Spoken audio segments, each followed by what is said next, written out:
मित्रांनो, संसद सदस्यांची जी अपात्रता आहे ती आपण बघितलं एका कारणावरून होऊ शकते, आर्टिकल 102.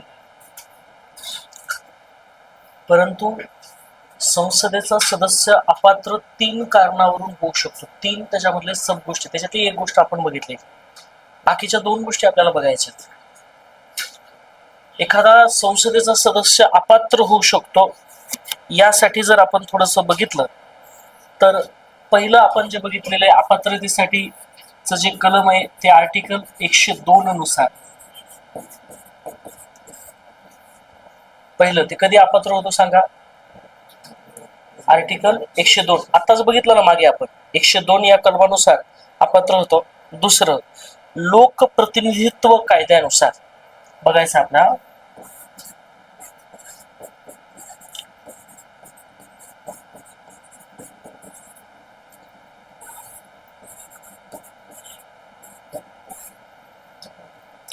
कायद्यानुसार.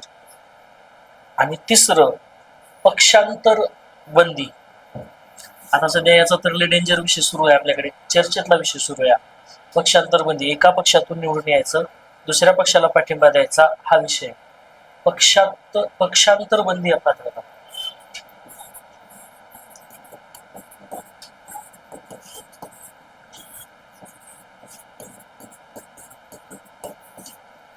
संदर्भाचा पात्रता.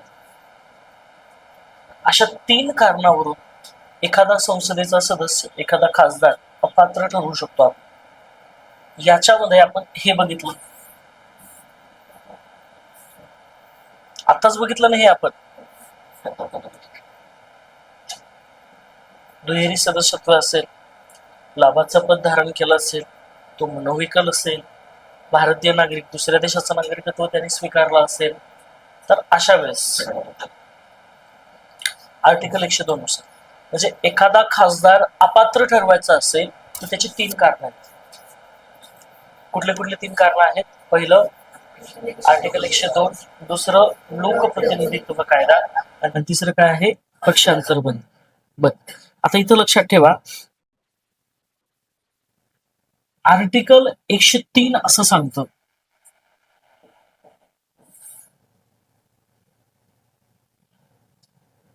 जर या बाबतीत,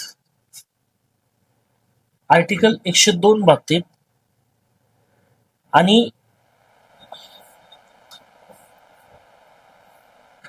लोकप्रतिनिधित्व कायद्याच्या बाबतीत, नीट लक्षात ठेवा, इथे जर आपण बघितलं तर सरळ सरळ लक्षात ठेवा, या बाबतीत निर्णय घेण्याचा जो अधिकार आहे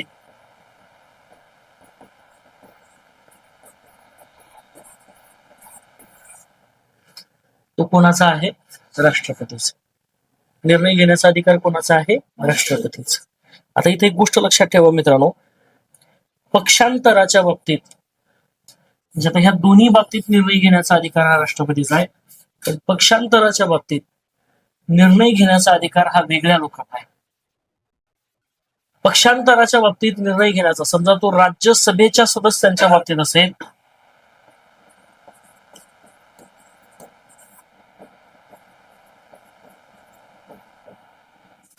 राज्यसभेच्या सदस्यत्वाच्या बाबतचा निर्णय असेल पक्षांतर बंदीचा, तर इथे लक्षात ठेवा तो निर्णय राज्यसभेचे सभापती घेतात.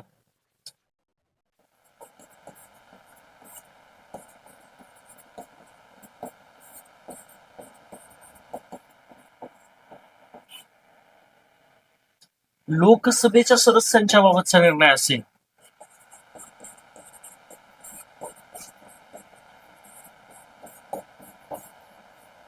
लोकसभेच्या सदस्यांच्या बाबतचा निर्णय लोकसभेचे सभापती घेतात.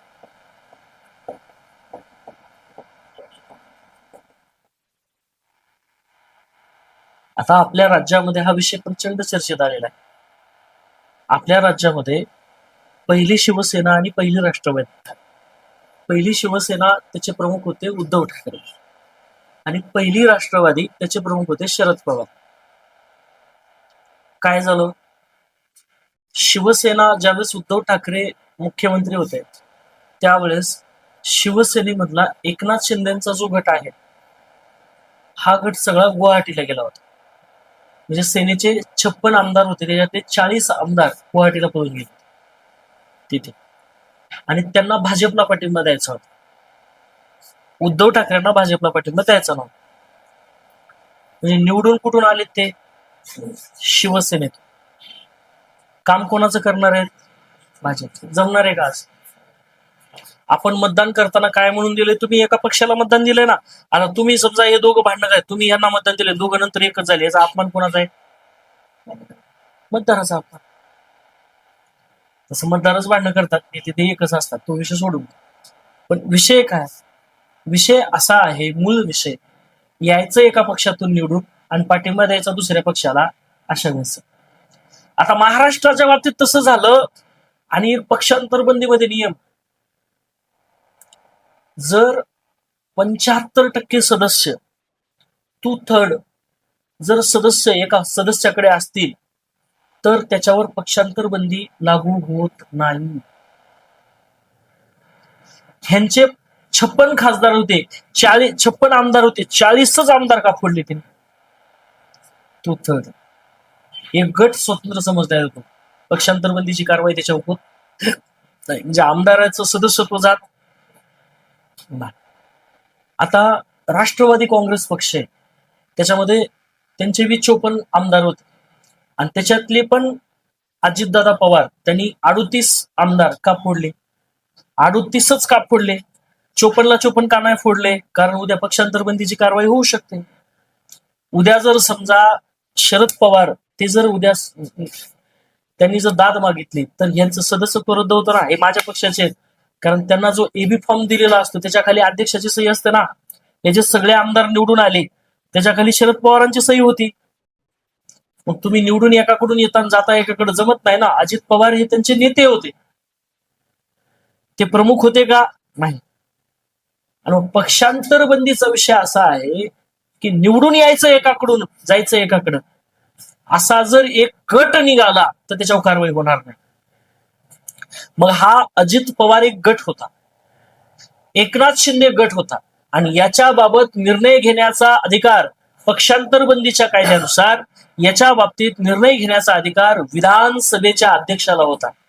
आणि ते विधानसभेचे अध्यक्ष तत्कालीन राहुल नार्वेकर, त्यांच्या हातात निर्णय होता आणि ती भाजपचीच होती. त्याच्यामुळे निर्णय वेगळा यायची शक्यता नाही. ही सगळी सिस्टीम अशी होती. कळालं? म्हणून तो निर्णय लक्षात ठेवा. या 2 कारणामुळे जर संसद सदस्याला अपात्र ठरवायचं असेल तर निर्णय घेण्याचा अधिकार कोणाला आहे? राष्ट्रपतीला. राष्ट्रपतीनं कुणाच्या सल्ल्याने निर्णय घ्यावा? हा कोणाच्या सल्ल्याने निर्णय घ्यावा? न्यायालयाच्या. आणि पक्षांतर बंदीच्या बाबत निर्णय असेल तर राज्यसभेच्या सदस्यांच्या बाबतीत निर्णय राज्यसभेचे सभापती घेतील. लोकसभेच्या, आता हा विधानसभेच्या सदस्यांच्या बाबतीत निर्णय होता, जसं केंद्रात तसं राज्यात आहे, तर विधानसभेचे प्रमुख घेतील निर्णय. तसं इथं लोकसभेचे सदस्य, लोकसभेच्या सभागृहाचा विषय असेल तर निर्णय कोण घेतील? हे अनेक जणांना कन्फ्युजन होतं. बरेच जण अपात्रतेच्या बाबतीत कधी हे म्हणतात कधी ते म्हणतात. पण तुम्हाला कळालं पाहिजे की अरे कारण 3 आहेत. कोण्या कारणामुळे त्याला अपात्र ठरवितात हे त्याच्यामध्ये महत्वाचं आहे. बरोबर? 102 नुसार किंवा लोकप्रतिनिधित्व कायद्यानुसार, आता ह्याच्यानुसार अपात्र कसं दिलेलं आहे? सलग तू जर त्या ठिकाणी 2 महिने न सांगता अबसेंट राहिला तर त्याच्यावर कारवाई होते. लोकप्रतिनिधित्व कायदा. मनोविकल असेल, ह्या दोन्ही गोष्टी एकच आहेत. हे कलम आहे, त्याच्या संदर्भात कायदा केलेला.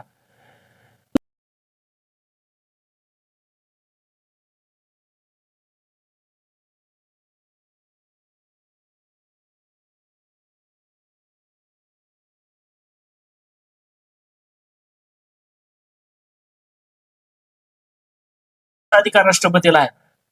त्याने डबल निवडणूक लढवली असेल, निर्णय घेण्याचा अधिकार राष्ट्रपतीला आहे. तो लाभाच्या पदावर असेल, निर्णय घेण्याचा अधिकार राष्ट्रपतीला आहे. आणि पण एका पक्षातून निवडून येतो, जातो दुसऱ्या पक्षात, निर्णय घेण्याचा अधिकार कोणाला आहे? ज्या सभागृहाचा तो सदस्य आहे त्या सभागृहाच्या प्रमुखाला आहे. तो राज्यसभेचा सदस्य असेल तर राज्यसभेचा प्रमुख निर्णय घेईल. तो लोकसभेचा सदस्य असेल तर लोकसभेचा प्रमुख तिथे निर्णय घेईल. दुसरी कळालं? ही त्याच्यामध्ये महत्वाचं आहे मित्रांनो, हे लक्षात ठेवा. निर्णय घेण्याचा अधिकार हा त्या त्या सभागृहाच्या लोकांना आहे, हे लक्षात ठेवा. आणि म्हणून संसद सदस्यांची जागा या ठिकाणी रिक्त होत असते, हे लक्षात ठेवा. म्हणून निवडून घेतल्यावर शपथ घेण्याचा अधिकार, शपथ घेतल्यावर तो एका पक्षातून निवडून आला आणि दुसऱ्या पक्षात त्या ठिकाणी गेला तर तसं जमत नाही. ज्या पक्षानं सांगितलं त्या पक्षाचंच पक्षांतर बंदी याच्यामध्ये आहे.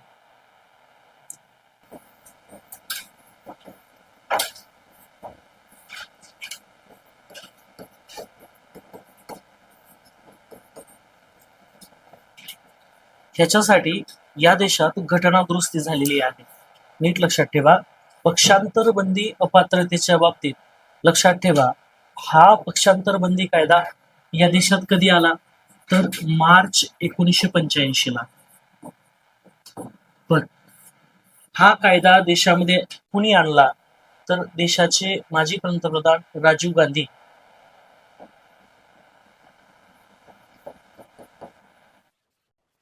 यांनी आणला. काय होतं त्यावेळेस, पक्षांतर खूप वाढलं होतं. एका पक्षातून निवडून यायचं, दुसऱ्या पक्षात जायचं, घोडा बाजार खूप चालला होता. आमदारांना विकत घेणं, खासदारांना विकत घेणं. हे खासदार जनतेपुढे जाऊन एका पक्षातून निवडून येत होते, दुसऱ्या पक्षातून जात होते. मग एक राजीव गांधींनी एक समिती नेमली होती आणि या समितीच्या शिफारशीनुसार, आता त्या समितीच्या नावांबाबत थोडस दुमत आहे, वेगवेगळ्या पुस्तकात वेगवेगळं त्याच्या संदर्भात आहे.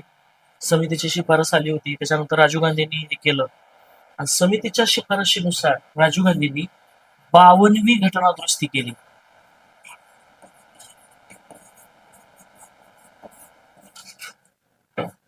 कोणती घटना दुरुस्ती केली? 52. कशा संदर्भात केली हो? या देशामध्ये काय होत होतं, एका पक्षात निवडून आलेला, निवडून यायचा एक पक्षाचा सदस्य, जायचा दुसऱ्या पक्षात. आता उद्या तुम्ही आले एका पक्षाकडून निवडून आणि गेले दुसऱ्या पक्षात, हे मतदाराचा अपमान आहे ना, बरोबर? थोडक्या फायद्यासाठी लोक इकडून तिकडून इकडं असं सुरू आहे. मग मार्च 1985 ला राजीव गांधी सरकारनं एक समिती नेमली होती. त्या समितीच्या रिपोर्टनुसार एक घटना दुरुस्ती केली आणि ती घटना दुरुस्ती आहे 52वी घटना दुरुस्ती. 52व्या घटना दुरुस्तीनं असं स्पष्ट सांगण्यात आलं, जो व्यक्ती निवडून आल्यावर, निवडून एका पक्षाकडून आला, निवडून आल्यावर त्या पक्षाचा जर आदेश त्यानं पाळला नाही,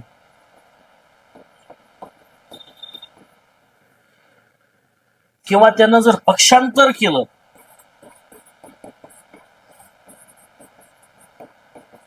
तर त्याचे सदस्यत्व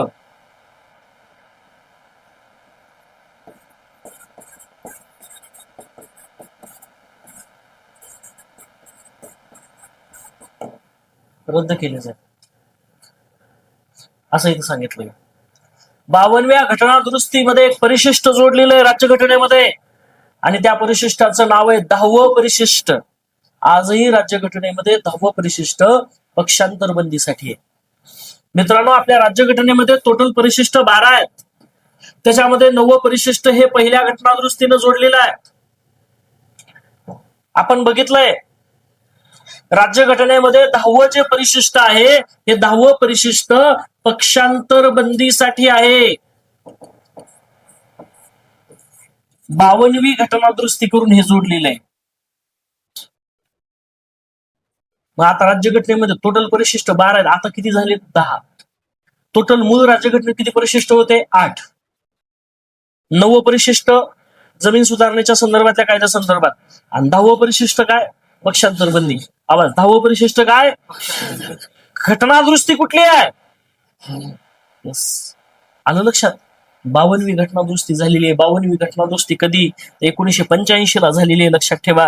10वी अनुसूची जोडण्यात आली आणि इथं सांगितलं की पक्षांतर जर एखाद्या व्यक्तीनं केलं, एखाद्या सदस्यानं, तर त्याला डायरेक्ट घरी बसवायचं, त्याचं डायरेक्ट सदस्यत्व रद्द करायचं.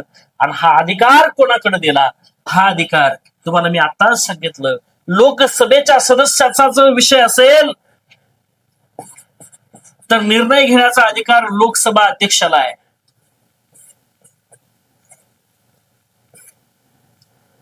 राज्यसभेच्या सदस्यत्वाच्या संदर्भातला विषय असेल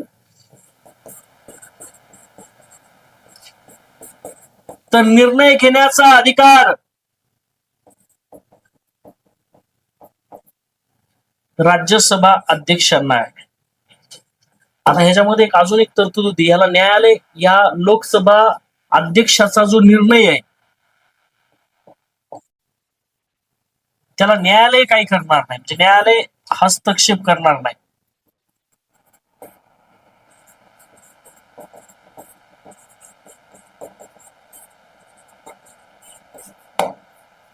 लोकसभा अध्यक्षाचा जो निर्णय आहे, राज्यसभा अध्यक्षाचा निर्णय आहे, हा निर्णय अंतिम असेल म्हणून सांगितलं होतं.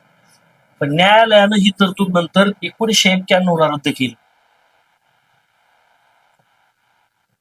ते म्हणले ठीक आहे, तुमची 52वी घटना दुरुस्ती, एखाद्या पक्षात एखादा व्यक्ती निवडून आलाय, तो दुसऱ्या पक्षात गेलाय, त्याचं सदस्यत्व आम्ही रद्द करू, म्हणजे ते तुमचं बरोबर.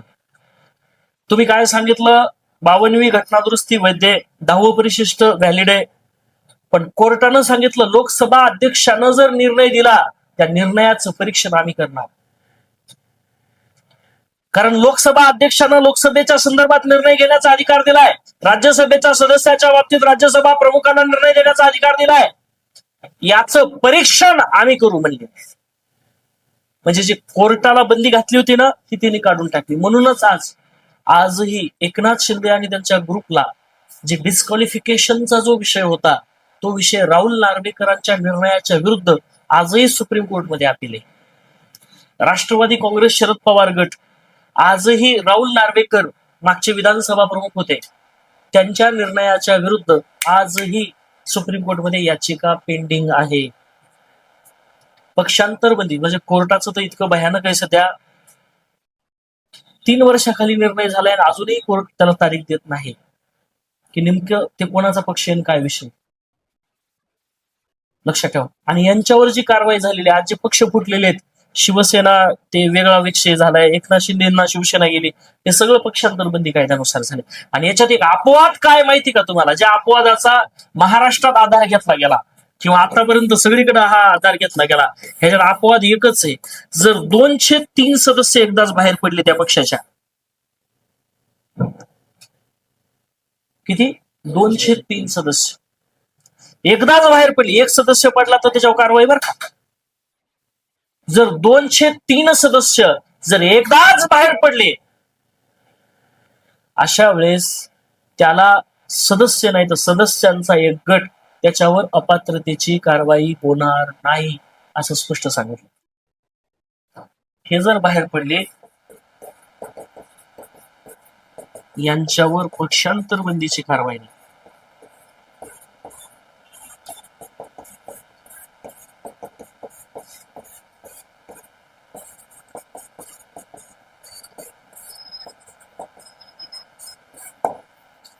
आता ही जी केस सुरू आहे ती केस 2 गोष्टी संदर्भात, एक तर यांच्या पक्षांतर बंदी कारवाई करा, आणि दुसरं यांनी काय केलं, एकतर हे म्हणले पक्षाचा गट बाहेर पडला नाही, म्हणले अख्खा पक्षच आमचा आहे. अजित पवार बाहेर पडले ते म्हणले पक्षच माझा आहे, एकनाथ शिंदे बाहेर पडले ते म्हणले पक्षच माझा आहे. म्हणजे 1/3 बाहेर पडायचा, गट वेगळा स्थापन करायचा, पक्षातून बाहेरचा, असली सिस्टीम ना अख्खा पक्षच घेऊन गेली. सध्या हे विषय सुरू आहे महाराष्ट्रात. आणि घटना दुरुस्ती कुठली आलं लक्षात, ठीक आहे. 203 सदस्य, नाहीतर हे जर 15-20 जण बाहेर पडले असते यांचं सदस्यत्व रद्द झालं असतं. कोणती घटना दुरुस्ती, आणि पक्षाचा आदेश पाळला नाही. कळलं 52वी घटना दुरुस्ती सगळ्यांना समजलं. मग 52वी घटना दुरुस्ती कशाच्या संदर्भात आहे, पक्षांतर बंदी. 52वी घटना दुरुस्ती कशाच्या संदर्भात आहे, पक्षांतर बंदी. समजली सगळ्यांना.